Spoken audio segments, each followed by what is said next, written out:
I'll get right to the point. My middle son is a senior in college. He's a good kid, most of the time.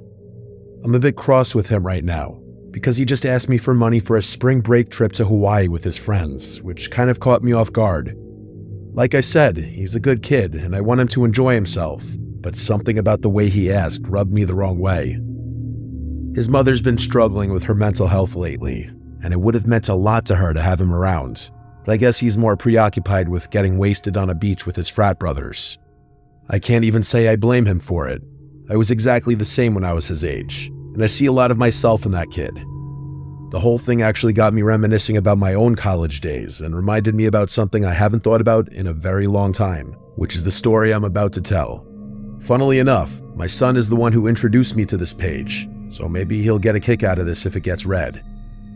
I went to Wharton, class of '85, something I'm still damn proud of. It was and still is the most prestigious business school in the world, and I took that reputation seriously. I had my fun, but I also worked like hell. It was a different time back then. A lot of my classmates were crazy, like Wolf of Wall Street crazy, and I did my best to avoid getting swept up into that life. My junior year, though, I did something a little impulsive. I was dating a Puerto Rican girl named Maria Munez, who I remember fondly. Sometimes I try to imagine how different my life would have been if I had chosen to take things further with various girlfriends I had, her being one of them. Instead of going home for spring break like I usually did, Maria convinced me to come home to Puerto Rico to meet her extended family. It was my first time on the island, and I was eager to impress her, so I agreed without hesitation. That being said, I was a nervous wreck. I didn't want to mess anything up, and Maria often joked about how open Puerto Rican families were, so I was aware that they already knew a lot about me. It turned out that my anxiety was mostly unjustified, as I got along really well with everyone upon meeting them, and it seemed like they really liked me. Most of the trip was about meeting her relatives, but we did have time for a few outings of our own. I mean, it was spring break after all. One of those outings was a hike through El Janqué, which, fun fact, is the only tropical rainforest in the US National Forest System. Neither of us had a car, obviously, so Maria's mother drove us and dropped us off at one of the most popular trailheads. The two of us were pretty devious, so we definitely took advantage of the fact that neither of us had to drive. The plan was to hike, enjoy the scenery, and sneak a little rum we'd packed. Everything was lining up to be perfect, but we quickly realized there was a big problem. The trail we were most excited about was closed.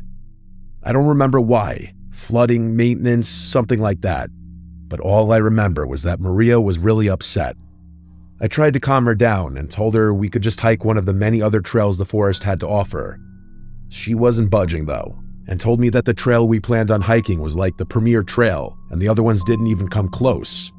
How one hiking trail could be astronomically better than the other, I really couldn't tell you. She was adamant though, and I had long since learned the dangers of arguing with her over something like this. So I asked her what she wanted to do instead, and she told me we should just hike the closed trail anyway. Like I said, I was kind of rebellious back then, and so was she. So when she proposed that idea, I was on board. We'd come all this way, and now some rule was going to stop us? No chance. She gave me a look, and that was all it took. We made sure there was no one around, slipped past the barriers, and started up the trail, laughing like a couple of idiots. At first, it was exactly what we wanted. Better even. It felt like we had the whole forest to ourselves, which was especially awesome given how popular this trail would have been otherwise. Imagine visiting a world-famous natural site, except you're the only one there.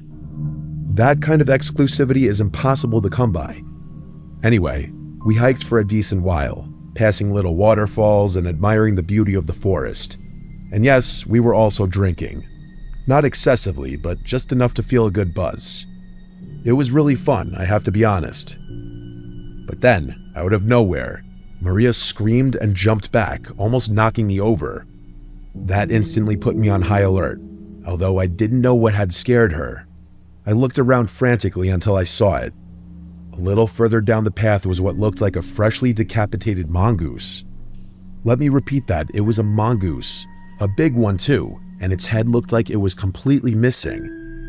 I told Maria to stay where she was and approached the carcass by myself, hoping it was maybe a stuffed animal or something. It wasn't.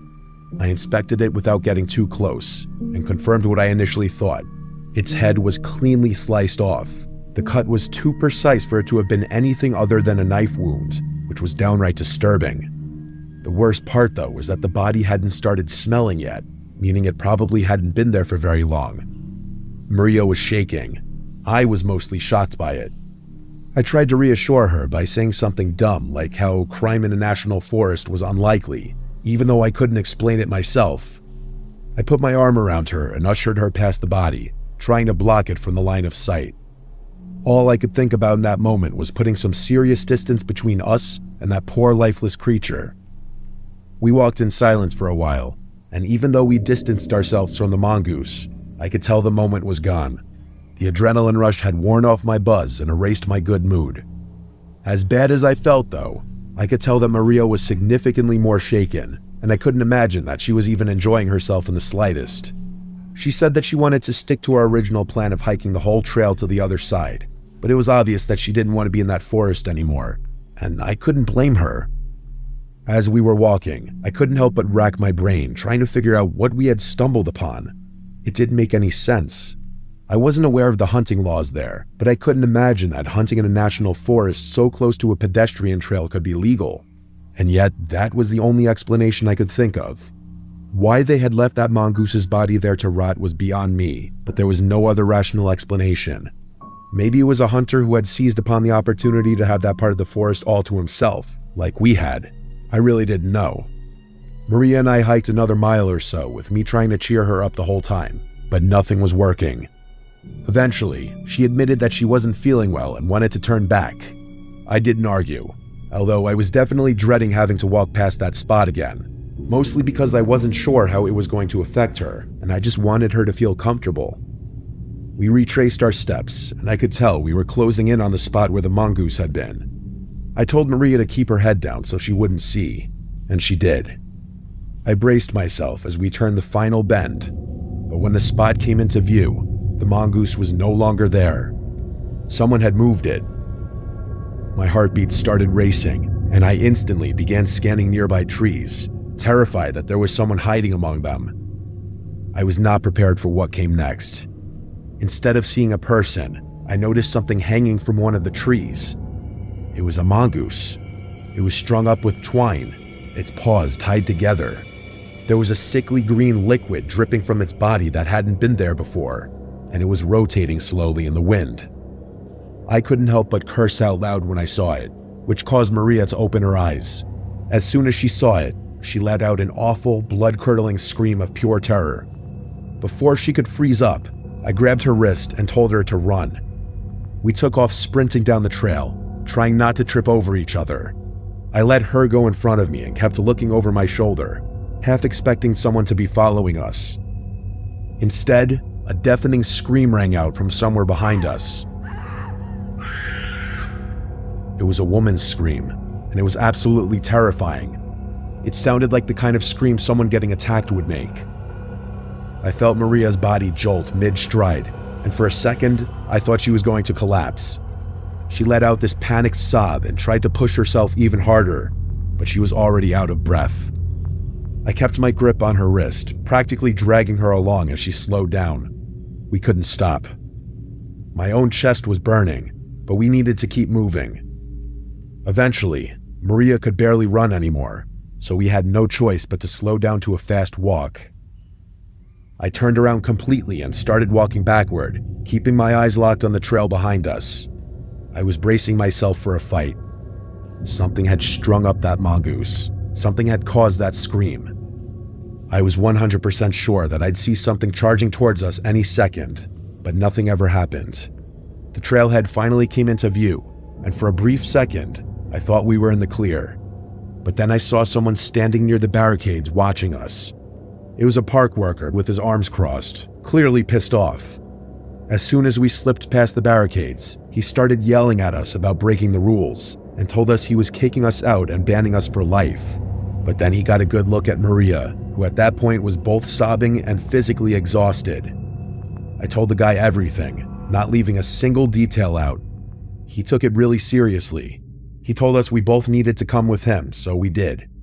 We were taken to a small ranger station near the parking lot where a supervisor was waiting. I had to go through the story again, then again when they called the police. Maria didn't say a word. Eventually, her mother arrived and we left, still shaken. I never heard anything about what the authorities found, or if they even bothered investigating. I'm sure Maria's family might have heard something, but we broke up the following summer, and we fell out of contact after that, so I really wouldn't know. I haven't thought about this experience in a long time, but it's still just as unsettling as it was all those years ago. I think the worst part about the whole thing was that scream, because we never saw anyone else on that trail, and I have no idea who it belonged to.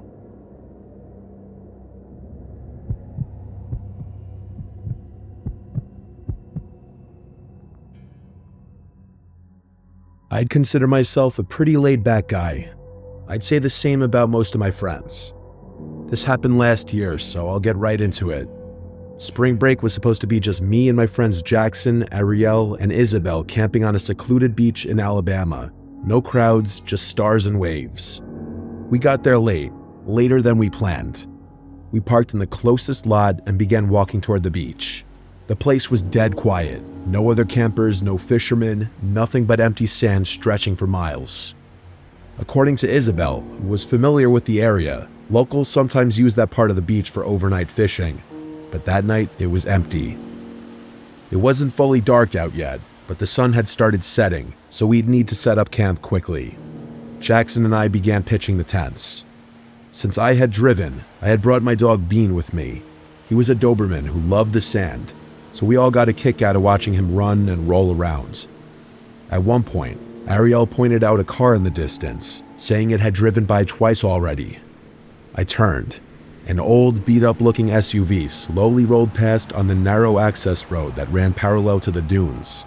The access road was a little more than a strip of packed sand, just wide enough for one car.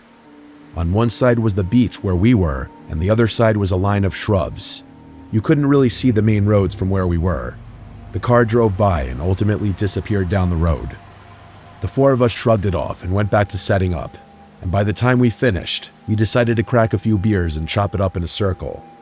The girls drank seltzers instead of beer, which we made fun of them for. It was almost fully dark at that point. I can't remember who noticed it first, but that car that had driven by was back again. Only this time, it stopped when it was parallel to us. The driver's door opened and a man got out. I could tell it was a man because he was really tall, although I couldn't make out any features of his face. He began walking towards us, and the girls got nervous. Jackson and I told them not to worry, and we got up to go intercept the man before he could reach our campsite. Bean was already on high alert, so I told him to come with us. As we got closer, I started to notice that he was walking oddly. There was this slight limp in his walk, and he almost stumbled a few times. When we got close enough, Jackson said, "How's it going, man?" trying to keep things light. The guy didn't waste any time. He immediately said, "You're on my property." He slurred his words a bit, and I figured he was a little drunk. I told him we thought the beach was public land. Keep in mind, it was really unlikely that some dude owned the beach. There were no private signs anyway. After I said that, the guy didn't answer. Instead, he pulled out a knife. Bean started growling in response to the man's body language, which honestly should have scared the guy off given how scary Dobermans look. But he didn't budge. Instead, he started running towards us with his knife outstretched. Bean charged at him and jumped to attack his arm that was holding the knife, causing him to fall to the ground. I yelled no at the top of my lungs as I didn't want my dog to get stabbed, but Bean somehow got the dude to drop the knife. The man screamed in pain as Bean bit his arm. I whistled for him to get off, and he listened to me. He ran back to my side, but kept his eyes on the guy who was now writhing in pain on the ground. Eventually, the guy got up and started running back towards his car. Jackson and I ran back to the girls, telling them everything. By the time we finished, that SUV had driven off. The girls wanted to pack up and carry everything back to the car, but there was a part of me that was nervous about that plan. That guy was unhinged. There was no telling what he'd do, and I wasn't keen on walking in darkness with my hands full. Isabel made a good point though, saying that he might return with a gun or something. I told Ariel to call the police and tell them where we were and what happened. Once the police were close by, the four of us started walking towards the parking lot with our stuff.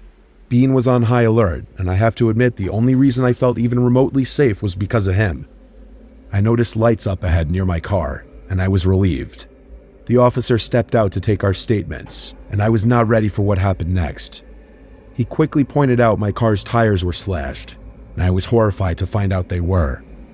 The officer unholstered his weapon and told me to unlock the car, which I did. He opened my trunk, but thank God it was a false alarm. The officer was nice enough to help me with my tire situation. Thank God we brought Bean with us that night. That guy was probably a drunken lunatic. It could have probably been a quadruple murder if he had gotten his way. Finding a nice secluded place to hang out is definitely an awesome time, but it obviously comes with its risks.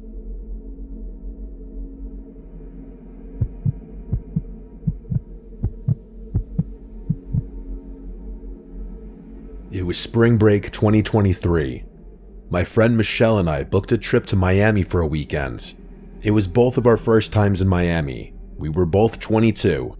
We stayed at some full house rental in Wynwood, which was like a 20-minute Uber from the beach.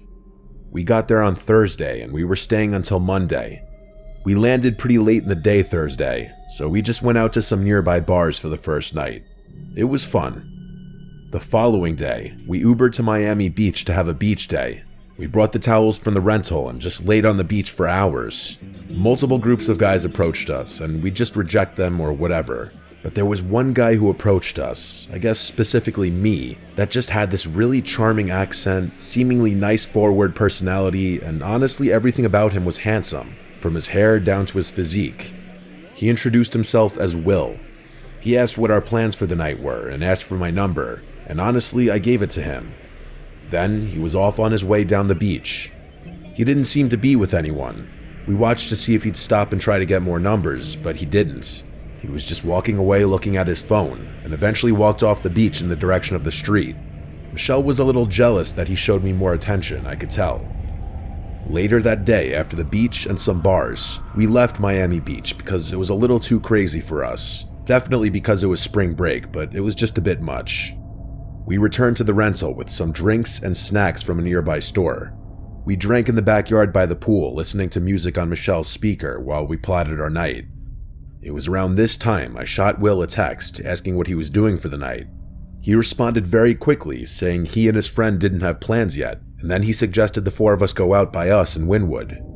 Michelle jokingly asked if the friend was cute, but I wasn't going to ask that. We made a plan for Will and his friend to come pregame with us at the rental, so they came around 8.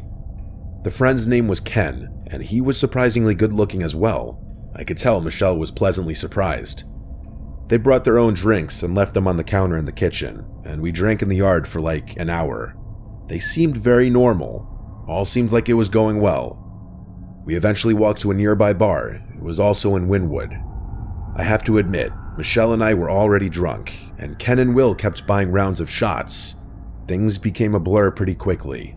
I wouldn't say I blacked out, but bits and pieces of my memory became foggy at that point. Eventually, Michelle and Ken went to another side of the bar, presumably to hook up, so I was alone with Will for quite some time.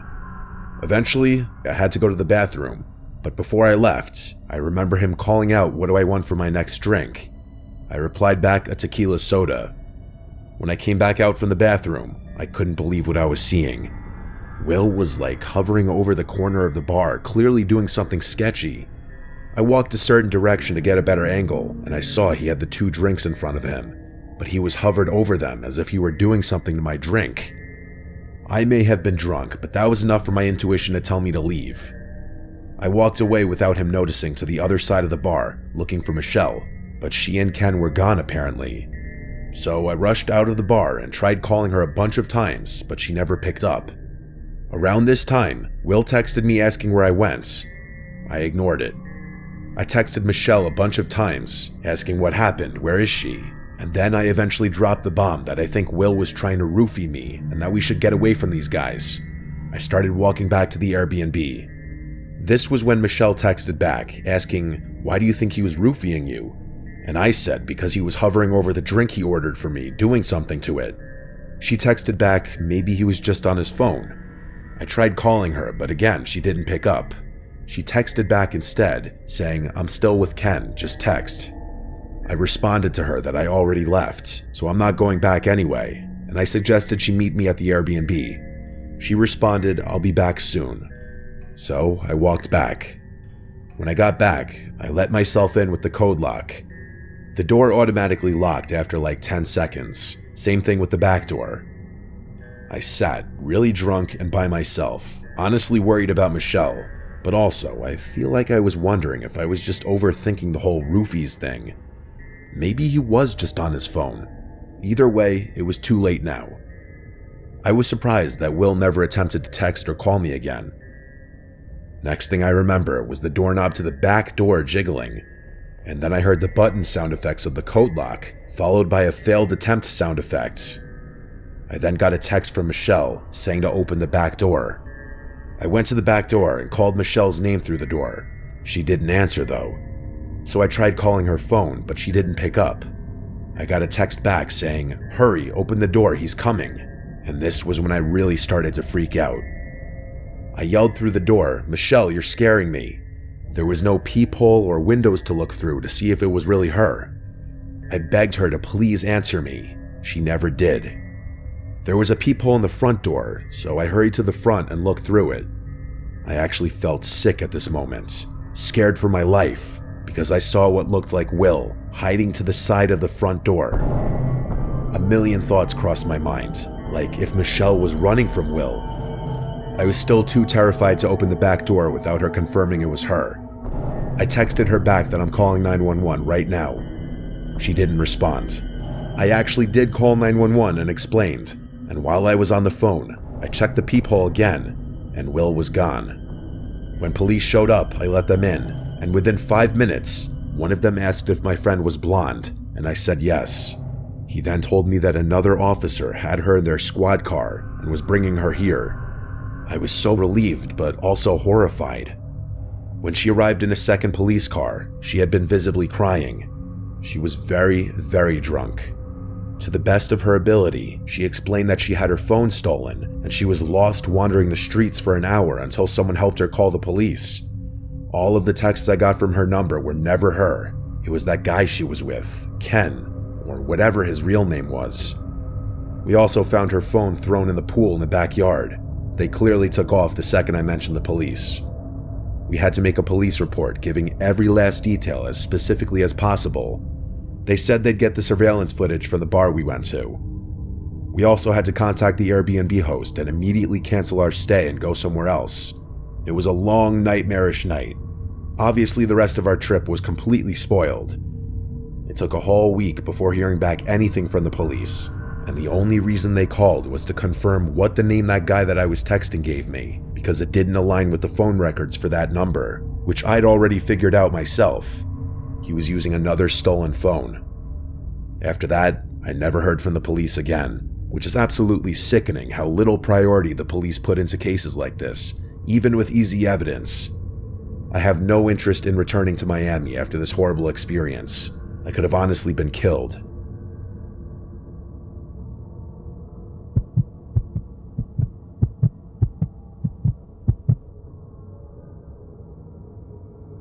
My name is Anna. My friend Lena and I had been looking forward to spring break for weeks. We were two broke college juniors desperate for a change of scenery, but neither of us could afford the classic trip to Mexico or Hawaii, so we were kind of restricted to somewhere in the continental US, preferably not too far away. So when we found a cheap Airbnb near Charleston's historic district, we booked it immediately. 5 nights of food, bars, and exploring. It felt like exactly what we needed. Plus, it was my first spring break above the age of 21, so I wouldn't have to constantly stress about which places were likely to snatch my fake ID. By the 3rd night, we'd settled into a routine. Sightseeing during the day, hopping between restaurants and bars in the evening. I'm not a heavy drinker, and neither is Lena, so we were getting more enjoyment out of just experiencing what the city had to offer. Early that evening, we ended up at this tiny seafood spot we had found online. Fried shrimp, hush puppies, sweet tea, you know, that sort of vibe. The place honestly felt like a hidden gem, and I was impressed that Lena had been able to sift through all the touristy stuff to find something a bit more authentic. The good vibe didn't last though. We were halfway through our late lunch when my phone buzzed. I glanced down. It was a number I didn't recognize. The message just said, "Hey." I stared at it for a few seconds before showing Lena, asking her if she knew the number. She looked at my phone and said she didn't. I figured it was just a scam or something, but usually those scam texts say more than just "hey." Maybe it was a wrong number. I typed back a quick "who is this?" and went back to eating. Lena and I were laughing about something silly when another text from that same number popped up on my phone. It said, "Look outside." That one made me pause. I glanced toward the window next to our table, expecting to see someone waving or messing with me. Maybe one of my friends from school had coincidentally taken a trip to Charleston at the same time we had. But there was nothing, just the street with people walking by like normal. I told Lena someone was messing with me, and she agreed, saying it was probably just a prank. I laughed, but the thought of that really creeped me out. None of my friends were really the type to do that, but I guessed it could have been some guy who had previously hit on me and was bored or something. Up until that point, the whole thing still felt harmless, but then another message came through, just a few minutes later. It said one word, "Anna." That stopped me cold. If this person knew my name, it definitely wasn't a wrong number. Probably not a scam either. I gasped and showed Lena, and she reminded me about something I had completely forgotten about. On our first day in Charleston, Lena and I had entered one of those giveaways at a local cafe. It was one of those win a free meal promotions where they ask for your name and number and a few other things. It had completely slipped my mind, but as soon as Lena brought it up, that's all I could think about. I hadn't given my number to anyone in Charleston either, so it made sense. I told Lena whoever was texting me probably had her number as well, and the two of us kind of freaked each other out. Dinner wasn't as fun after that. In all honesty, I felt too out in the open. We paid the bill and decided to shake it off at a rooftop bar across town. It was packed and seemed like the type of place that attracted a younger crowd, so it was a no-brainer. After a few drinks, I was starting to loosen up, and Lena and I were enjoying ourselves again. But of course, that didn't last long. I got another message from that number, but this one was so much worse. It said, "That's a nice red jacket." I went stiff. I was wearing a red jacket. In fact, I was one of the only people there who was even wearing red. I looked around frantically, but it was useless. The place was crowded, filled with people laughing and drinking, but no one was looking at me. At least, not obviously. I showed Lena the message, and she said we should leave. The two of us started making our way back to the Airbnb as cautiously as possible. I kept glancing around behind us to make sure we weren't being followed, and we weren't. By the time we got inside, I bolted the door and double-checked every lock. We shut the curtains and locked all the windows too, trying to convince ourselves we were just overreacting. But an hour after we got back to the Airbnb, we started getting hungry, but neither of us wanted to leave. We ordered Uber Eats instead, picking some random burger place a few blocks away. I always had my Uber Eats setting set to leave at door by default, as I had a really bad experience with a delivery driver a while back that I don't want to talk about. The estimated wait time was 50 minutes, which felt like forever. We distracted ourselves by watching some dumb reality show, trying to shake off the lingering paranoia from earlier. For a little while, it worked. Eventually, there was a knock at the door. I looked down at my phone and saw a notification from Uber Eats saying the driver was arriving. I was confused though. Normally, Uber Eats would send a photo when the food was dropped off, so I wasn't too sure why our driver had knocked on the door. I looked at Lena, and she looked equally confused.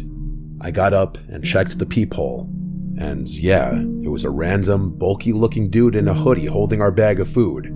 He just looked like a normal Uber Eats driver. I watched for a few moments, expecting him to set our food down and leave, but he just stood there. After a while, he knocked on the door again and said out loud, "Uber Eats for Anna." I said thank you and that he could just leave it out there, but he still didn't move. There was a long pause, and then he finally said I needed to come out and sign something real quick. That wasn't right. I exchanged a knowing glance with Lena. Something was very wrong about this.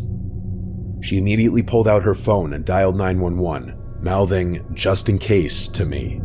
I wasn't gonna argue. Looking back, speaking out loud to that guy probably wasn't a smart choice, because after that, he started knocking on the door more aggressively. He kept saying that he had other deliveries to make and that he just needed a quick signature, but I knew that was BS. When I didn't respond, he started jiggling the doorknob. When it didn't budge, he started banging on the door, shouting my name. I honestly thought he was going to kick the door down, and I don't think Lena and I would have been able to fend him off had he done so. But then I heard a siren in the distance, and the banging on the door stopped. I heard the bag of food fall to the porch, followed by rapid footsteps running away from the house. There was quite the commotion on our yard. We heard officers yelling and sirens blaring. Lena and I rushed to one of the windows just in time to see two officers tackling that guy in the hoodie a few houses over. We didn't dare go outside, but we watched as they put him in cuffs and escorted him to the back of one of their cars. The officers then came to our house and we told them everything, including the text I had been receiving. By some miracle, one of the officers had been patrolling just 2 blocks from our Airbnb when Lena placed the call, which explained how they showed up so quickly. Thankfully, we were in a very happening area. They took our statements and told us we'd be hearing from them soon. It turned out our cafe theory was spot on. He worked there. He had taken photos of the giveaway forms and had been following us since that afternoon, probably because we had written down that we were just visiting for spring break, and that made us easy targets or something. The cops' running theory was that he had followed us home from the bar and waited outside our house. When the Uber Eats driver pulled up, he must have convinced him to hand over the food, maybe pretending to be my boyfriend or something.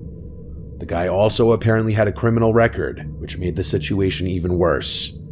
We were dealing with someone with a very violent history, and that was downright terrifying. The rest of the trip kind of sucked, and when it got time to leave Charleston, I was relieved. I still don't know what that guy's plan was. Maybe he thought if we opened the door, he could push his way in and do God knows what. Either way, I tried not to think about what would have happened if Lena hadn't called the police when she did, or even worse, if the police hadn't been able to get there in time.